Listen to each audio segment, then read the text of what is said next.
સમાચારોમાં આગળ વાત કરીએ તો ખેડામાં 5 નપા અને 2 તાલુકા પંચાયતની સામાન્ય ચૂંટણી છે। વહેલી સવારથી જ ધીમી ગતિએ મતદાન થઈ રહ્યું છે। કપડવંજના ધારાસભ્ય રાજેશ ઝાલાએ મતદાન કર્યું છે। કટલાલની નવા ગોગજીપુરા પ્રાથમિક શાળામાં પણ મતદાન કર્યું છે। સામાન્ય ચૂંટણીમાં પણ ભગવો લહેરાશે તેવી આશાઓ વ્યક્ત કરવામાં આવી રહી છે। આગળ વાત કરીએ તો વહેલી સવારથી જ મતદાતાઓમાં ખૂબ જ ઉત્સાહ જોવા મળી રહ્યો છે। ક્યાંક ને ક્યાંક ઉત્સાહ તો બીજી તરફ નિરાશા પણ વર્તાઈ રહી છે।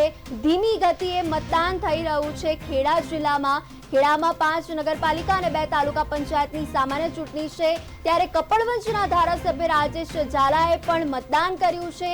આ કટલાલની નવા ગોગજીપુરા પ્રાથમિક શાળામાં મતદાન કર્યું છે। હવે સામાન્ય ચૂંટણીમાં પણ ભગવો લહેરાવશે તેવી પણ આશાઓ વ્યક્ત કરવામાં આવી રહી છે। મોટાભાગની પાલિકામાં 2018માં મતદાન થયું હતું અને 1.5-2 વર્ષથી ચાલતા વહીવટદાર શાસનનો પણ અંત આવશે। 38 લાખથી પણ વધુ મતદારો આજે મતાધિકારનો ઉપયોગ કરશે।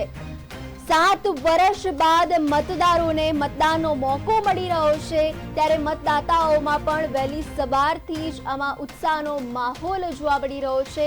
વહેલી સવારથી જ લાંબી કતારો જોવા મળી રહી છે। મતદાન કેન્દ્રો ઉપર વહેલી સવારથી જ બધા મત આપવા માટે નીકળી ચૂક્યા છે, ત્યારે ધીમી ગતિએ ખેડા જિલ્લામાં મતદાન થઈ રહ્યું હોવાનું પણ સામે આવ્યું છે। કપડવંજના ધારાસભ્ય રાજેશ ઝાલાએ મતદાન કર્યું છે।